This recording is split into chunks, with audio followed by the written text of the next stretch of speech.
This is Eyewitness News, the news leader, with Phil Lipoff and Michelle Charlesworth, Jessica Taff with sports, and Jeff Smith with the exclusive AccuWeather forecast.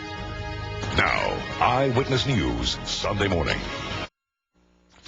Welcome back. As real estate prices dropped dramatically across the nation, New York City resisted the trend, but not anymore. Joining us this morning with the climate of the real estate market is Claudia Saez-Fromm, COO and co-founder of Mark David Real Estate, a New York City-based real estate company. Thanks for coming in to talk to us about this. Thank you. Let's talk about the rental market first. Okay. What is going on there? You say people are saving a little bit of money. They're saving money. They're taking advantage of all the incentives that are out there.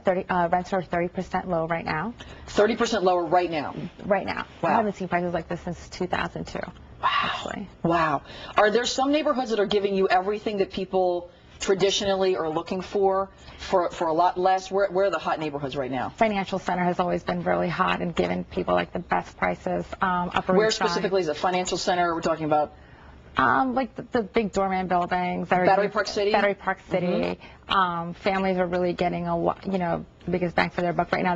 There's a huge baby boom right now in the Financial Center. There's a doorman building, I think, the other day that had 20 families living in it, and it keeps on growing. So it's a great time for families to take advantage of getting bigger space and not being so cramped right now. So let's say for a two-bedroom, what are you seeing on average for a doorman building down there? Two-bedroom on average would be around $5,000, and before it used to be $6,000, $7,000. Wow. What if you're living in a building and you don't want to move, and you're seeing people move in and pay less than you are? You can try renegotiating your rent with your landlord, and depending on when you move to that building, the landlord would be lenient. Right now, if I were a landlord, I'd be a little lenient. Because it takes a lot more money for the landlord to have vacant space, and then to be vacant for about a month or 2 months right now is not in the best interest of the landlord right now. What about other parts of the city renting? Right now, I was telling my friend that in the West Village, I haven't even seen prices. I have seen a studio for $1,350 last week. You're kidding me. Wow. $1,350. And at Mark David, we're able to, give, sometimes we charge fees, but as far as fees are concerned, they're for great valued apartments. I mean, if you have a studio in West Village for $1,350, you're going to pay a fee. You're going to find the stuff. You're going to find the stuff. What about buying? Is this a good time to buy? And we always talk about co-ops. It's really tough. They'll say 34% down or more, and you have to have so much in the bank. How does that work? Good time to buy? Yeah, it's a great time to buy, but you do have to have money to put down. 25% for condos. Minimum. Minimum. Right. For co-ops, it's still 50%.